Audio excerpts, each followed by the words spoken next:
Welcome to the Hollywood in Toto podcast, the right take on entertainment. The HiT cast offers a weekly look at Hollywood from a conservative point of view. Sick of media bias infecting Hollywood headlines? Tired of stars insulting your views? HiT has your back. Now, here's your host, Christian Toto. Welcome to episode 87 of the Hollywood in Toto podcast, the right take on entertainment. This week we're speaking with Linsly Donnelly, the newest board member of the Parents Television Council. She's got some really great insights on television, Netflix, and how you can protect your children from some of TV's more unsavory elements. You know it's out there. I think you're going to learn a lot from this episode. This week's show is sponsored by Actresses Against Brett Kavanaugh, but curiously silent about Bill Clinton, Keith Ellison, and Ralph Franken. You know, this week I had some fun at PJ Media mocking the latest celebrity PSA.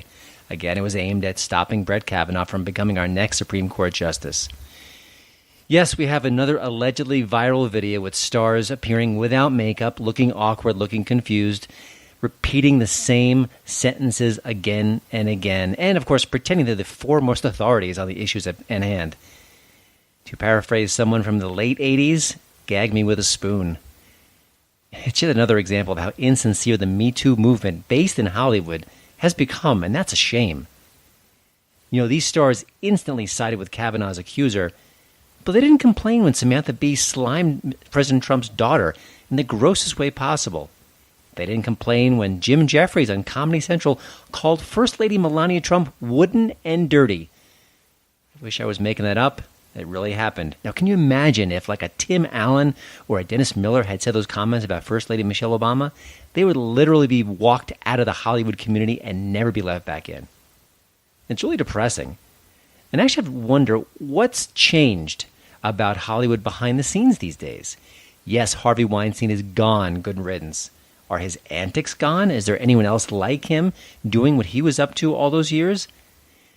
Is it easier today to call out an actor who behaves badly behind the scenes?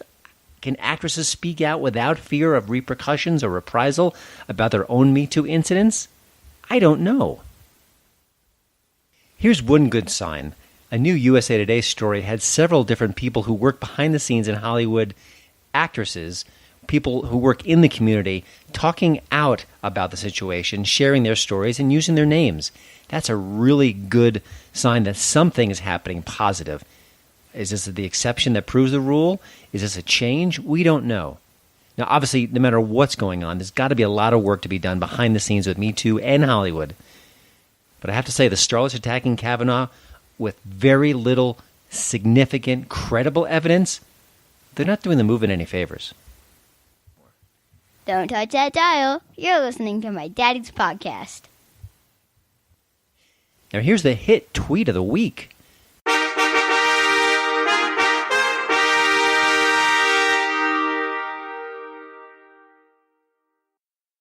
Congratulations, Bess Kalb. Who? She's a writer for Jimmy Kimmel Live, and when you hear what she's got to say on Twitter, that'll make perfect sense. A few more months until Brett Kavanaugh and his friends get to hold 100 million women down and take away their agency over their bodies. Guilty until proven innocent is the new not-so-gold standard in Hollywood.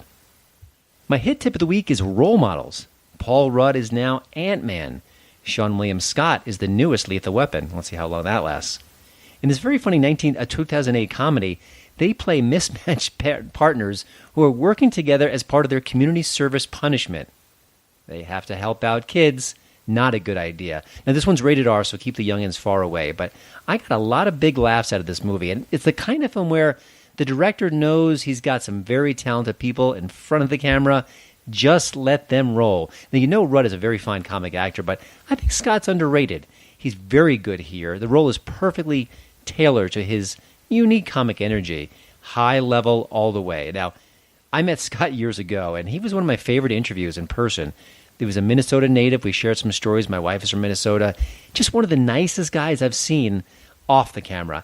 And I have to say, I remember being kind of curious about the large tattoos he had on his forearms. I guess when he's in different movies, they can kind of cover them up, and it's not a problem. But I just thought, boy, if I'm an actor, I would not have tattoos that big. But maybe they're long-lasting, and maybe even a bit of regret there.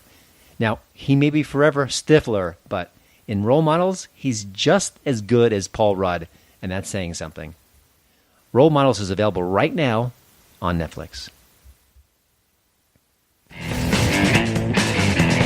You're listening to the Hollywood in Toto podcast, the right take on entertainment. Now let's get this week's HitCast interview. As a father of 2 young boys, I'm really conflicted about letting them see certain content on their tablets, on their smartphones. I'm not always able to see them 24/7. I can't hover over their shoulders and find out, hey, what are you guys watching? Where do you draw the line between letting them have their creative freedom, letting them enjoy themselves, enjoying their tablet time, and also saying, hey, stop it. That's not really appropriate for you. That's where Linsly Donnelly comes in. She's new to the Parents Television Council board. It's her job and her colleagues' job to let content providers know they're being watched. It's not about censorship per se. It's arming parents with the very best information possible. And it's also about, hey, sometimes content providers give stuff out there that may be harmful.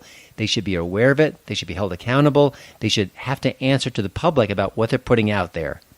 And it applies to a lot of different channels, including Netflix. Now, her group has repeatedly clashed with the streaming giant, but she's also got some really good tips for parents who are kind of clueless about this whole situation. I know I am. I feel very helpless sometimes about what my kids are watching, and I really enjoy this conversation for that reason. Before we begin, I have to say there was a little bit of a technical glitch here. The Skype gremlins got a hold of my computer. So it starts out in one recording method. I had to switch gears. The audio isn't as good the second time around, but you can hear her just fine. You can hear me too. So I think you'll enjoy it. But just a quick heads up, sometimes the technical problems of podcasting are really tough to meet. But I think we did the best we could here, and I think you're going to enjoy it. Here's my chat with Linsly Donnelly. Thank you, Linsly, for joining the show. The PTC seems like a perfect match. I was reading all about your background and the work you've done up until now. What are you kind of most, maybe excited, maybe it's not the right word, but most eager to kind of to get busy with the PTC and with all the different things that must be on your plate right now? Well, I think what the PTC has done historically is become just super relevant and critical for parents right now. And so there are 3 things I'm really excited about trying to help PTC continue their momentum they've already started on. One is, I think PTC, there are a lot of great parenting editorial perspectives to help parents kind of filter through what's good content and what maybe not so great for their family. But I think PTC is a little bit different in that they take a stand on what's just really not good. And so they help surface that quickly for parents so that you can go through their red, yellow, green stoplight chart and go, I'm going to avoid everything red or maybe everything yellow and only go for green. So they just make it easy for you to know not only what's good, but what's super bad. So I think the second thing they're doing that's exciting is really transitioning more away from traditional TV broadcast into things that are relevant to parents and kids consuming media today, which is streaming technology.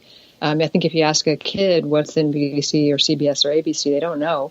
But if you ask them what's Netflix and what's Amazon streaming, they can tell you all about it. So it's important for PTC to have made that transition to really encompass every way that a kid gets video content. And the most popular way was streaming, and sort of hold the streaming content providers accountable for family content and family criteria is kind of critical. And I think the third thing they're focusing on that's super exciting, especially in this moment, is for every girl. The initiatives around trying to get media that supports girls and girls' self-identity beyond the traditional media storyline and surfaces their either intelligence or smarts or STEAM-oriented programming or athletics. And so I think that's an exciting program that to bring into market with the partnership with Little Women and PureFlix. And I want to mention real briefly, what my sons watch is often YouTube, and that fascinates them. And that kind of has a whole different layer of complexity there. But it's what speaks to them. So I'm glad that PTC has been sort of nimble and able to kind of adjust to the changing landscape. I want to talk briefly about Netflix. And, I guess 13 Reasons Why is a huge issue for PTC, and it's an ongoing issue. And I was curious why Netflix, it's a huge player, and I appreciate a lot of what they do as a company, but they seem rather, if not resistant, almost callous to some of the charges that not only your organization has leveled against them, but other, researchers and parenting groups have as well. What's going on now with PTC and Netflix, and do you see some room for hope or optimism? I think the way that there's going to be progress is where there is a demand feedback loop to Netflix. So until parents decide that it's such an important issue that they're actually going to cancel their subscription, I think it's hard to see Netflix changing their programming. They are looking at their financial metrics and see that there are viewers of this program and that it is contributing to their subscription, their subscription renewal rates. Mm-hmm. And so they're making a business decision. And so I think what PTC does and what all of these organizations do is help parents vote with their dollars so that content creators are creating content that's more in line with what parents are hoping is available for family content. Gotcha. One of the things I was thinking about before our conversation was it would seem on paper that parents have more power than ever because in our digital age, you can kind of rally the hashtag army and you can kind of use different ways to spread the message about if you're worried about a show or a company or a certain program. Is it true? Do you think that parents are more empowered today, or maybe because everyone is empowered and no one is empowered? What's your take on sort of where we are today? I think it's a little bit of the second. I think the reality is parents are just super overwhelmed with what they have to do in their parenting life that every parent had to do before them. But in the last 5 years, the amount of complexity to deal with the technology and media onslaught on parents is just mind-blowing. I mean, if you think about it, like, just do the math on how many hours a day a parent has with their kids.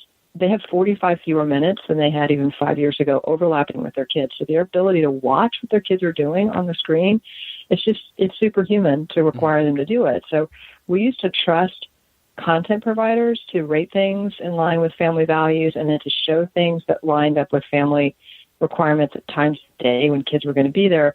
That's all gone away. I mean, a kid can access whatever they want to access at any time of day on any device they're on, unless you've got blocking and filtering technology on, like what Securely offers, or you've got a way to say you can't watch this specific channel. So it's really hard for parents to organize and change content if they don't have the information on what they should change, which is what PTC does, and then have a way to vote with their dollars so that it does change. Mm-hmm. There's an argument that's been made, and I understand it to a certain degree that, hey, if you're a good parent and your child is raised in a very nurturing, stable family, that they can watch maybe R-rated material. They can be exposed to certain content that's mature and adult, and they'll grow up to be fine. When I was a kid, my parents made a couple of complete blunders when it comes to our movie selection. It happens, and I was exposed to a couple of quick things, and I'm okay. And I think that other people say, well, maybe we're putting too much weight into this. Maybe that as a society we need to raise the kids properly, and then we should focus less on the content out there because it's just too overwhelming. What's your response to that kind of argument? Well, I think there is some truth to the idea that parents who can engage with their kids and raise their kids in a mindset that matches their family values are absolutely the most important influence and voice for kids. And so, if a kid stumbles upon something here and there, that's what the relationship with the parent is there to help, is how do you navigate this one going forward. I think what that argument misses, though, is that the saturation that happens now to kids on screen time and media, some of the stats you'll see from other organizations like Common Sense will say, 8 hours a day of screen time. So in a world 10 years ago or 15 years ago, it wasn't possible for kids to consume that much outside influence vis-a-vis their family as it is now. So whereas the parent share of voice might have been 80% of the share of voice for kids 20 years ago, it's getting outshouted by the media. So it's like 20% of the share of voice. And so it's really hard to take that in text when you that your child could run into. I think it's different than maybe when you and I were growing up, is the things that you ran across that you would have thought, well, my parents let me watch this or that, and it was R-rated and, it was a little adult. I think that what's new for parents now is what makes an R rating or PG-13 or PG, that content would surprise most parents if they were watching the show as well. They would often say, "What? That was in that show?"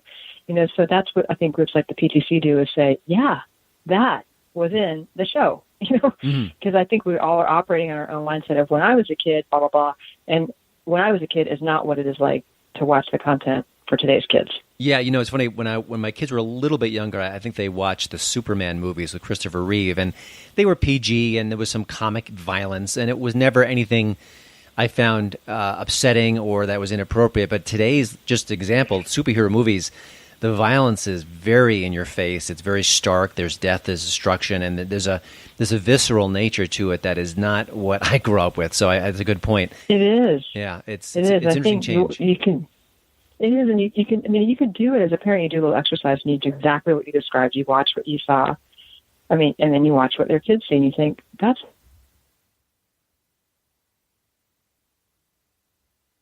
Gotcha. We're speaking with Linsly Donnelly, the newest member of the PTC Board of Directors and Head of Consumer Business for Securely, the online student safety platform. Obviously parents are dealing with so much more today, social media, streaming outlets, and more. Is there a certain element of the pop culture landscape today that really keeps you up at night, and why?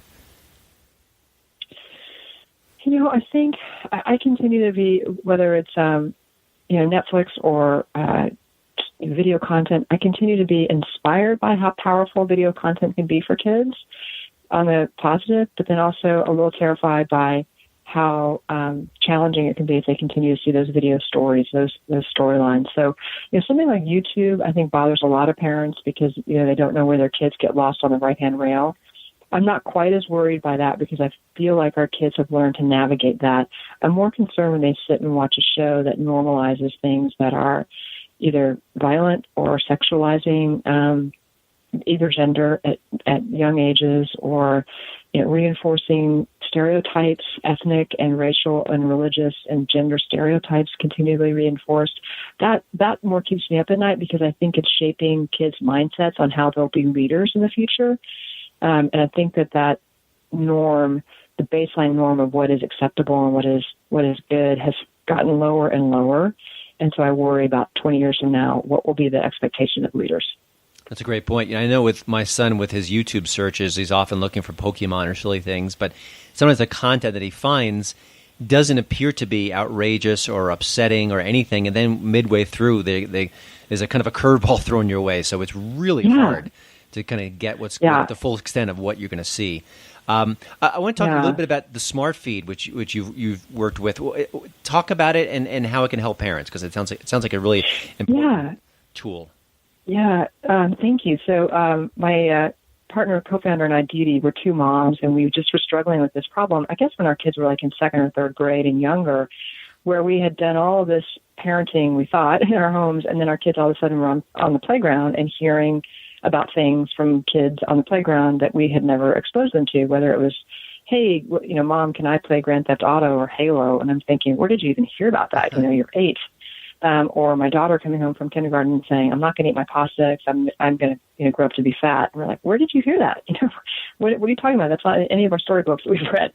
And so what we sort of learned is that media stories influence kids. The older they get, they influence kids as much or more than parents' messaging does, unfortunately. And so what we tried to build was a really easy curation engine for parents to be able to go in and say, hey, I've got a kid this age, and I care about these kinds of character traits, and I want to sneak in a little broccoli, these kind of academic ideas. But my kid's really into these interests. And what's the intersection of those three things that will tell me what TV shows match my parenting hopes and what my kid loves, and what apps and what books and what games, so that, I can make peace with the fact that the screen is part of our family life. But if they're on that screen, they're at least consuming something that reinforces our family values and is interesting to our kids. Every parent has 100 examples of when they tried to force feed a movie or a book or a TV show and their kids are like, you're kidding. So that's really the art, was trying to take the analogy of like organic food and what you'd stock your shelves with in your pantry and put that in the world of media and say, just stock your media shelves with good stuff that tastes good too.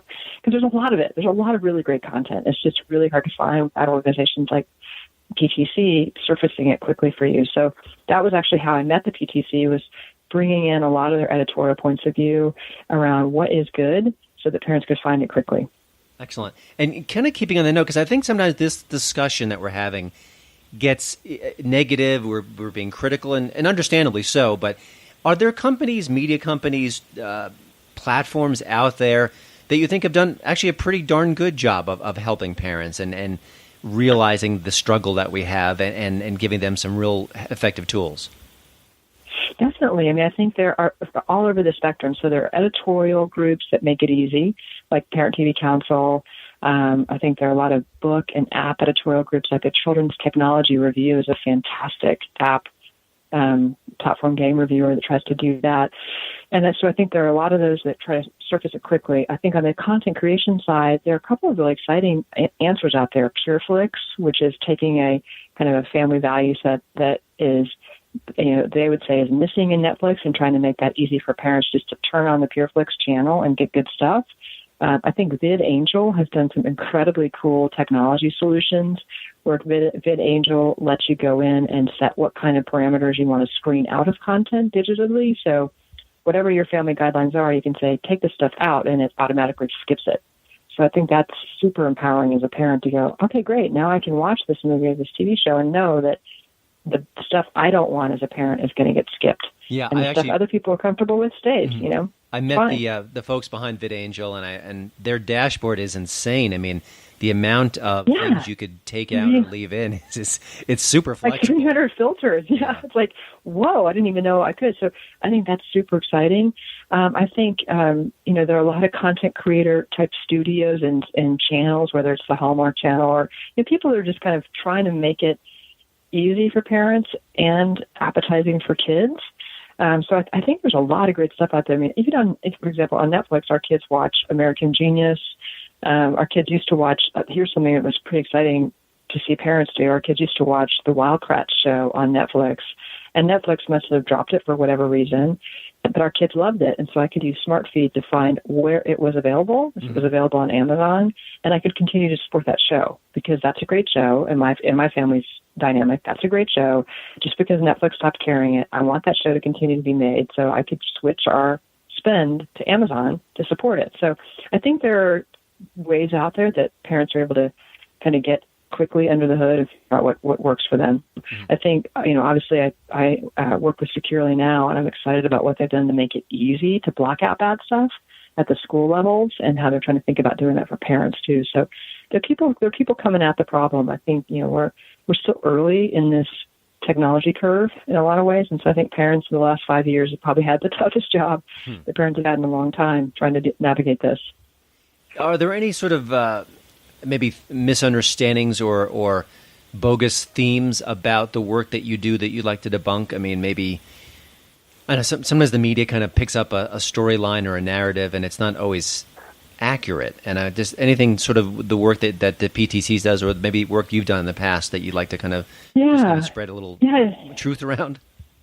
Yeah, definitely. I mean, I think, people who are coming out like the PTC or Smart, any of these editorial services for parents, they're not coming at it from an idea of like, hey, we need to just restrict content and there's freedom of speech and people can't make what they want to make.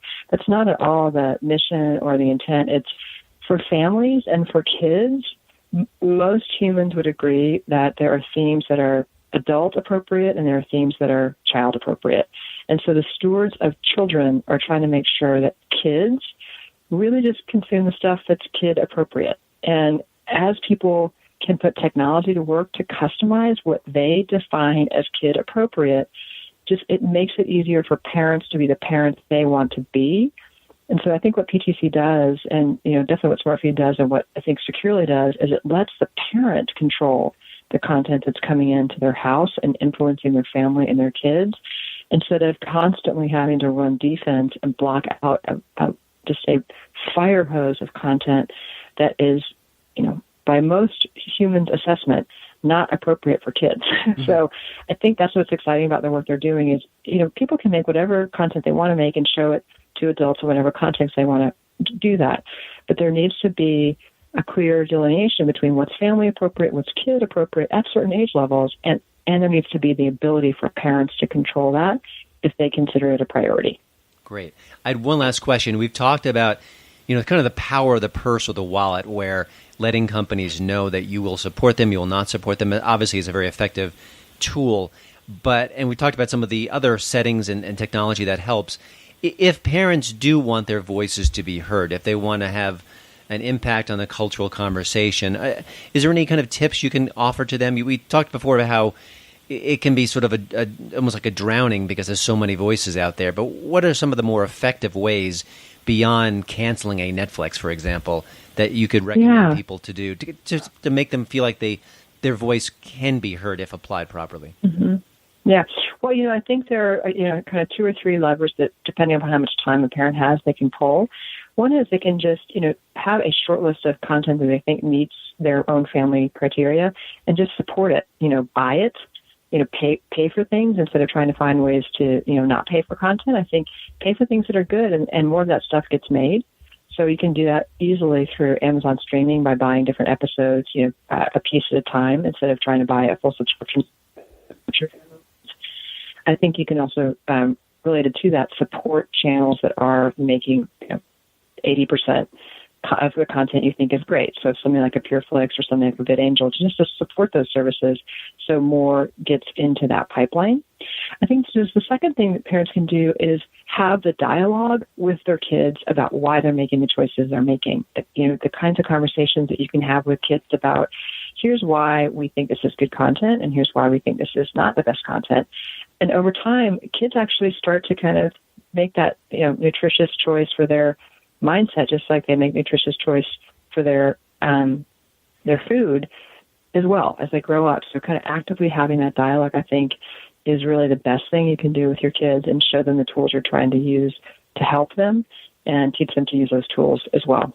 Excellent. So I think, it's fundamentally buying stuff that you support and not buying stuff that you don't is how you get the economic cycle working. Mm-hmm. I love the fact you used the word nutritious. I think that's a great application of the word in more than one ways. But well, thanks again, Linsly, for joining the HiTcast. Best of luck with your new position with the PTC, and also keep looking out for children. We appreciate it, and maybe we can check in down the road with more technologies and more advice and more help. Thank you. Well, Christian, I enjoyed talking with you, and thank you for the work you're doing, trying to make it easy for parents to find the good things to put to work. Well, thanks again for listening. Don't forget to check out HollywoodandToto.com for both the show notes and, of course, the latest entertainment news. Please follow me at Twitter at HollywoodandToto. And we'd love it if you leave a podcast review over at iTunes. See you next week.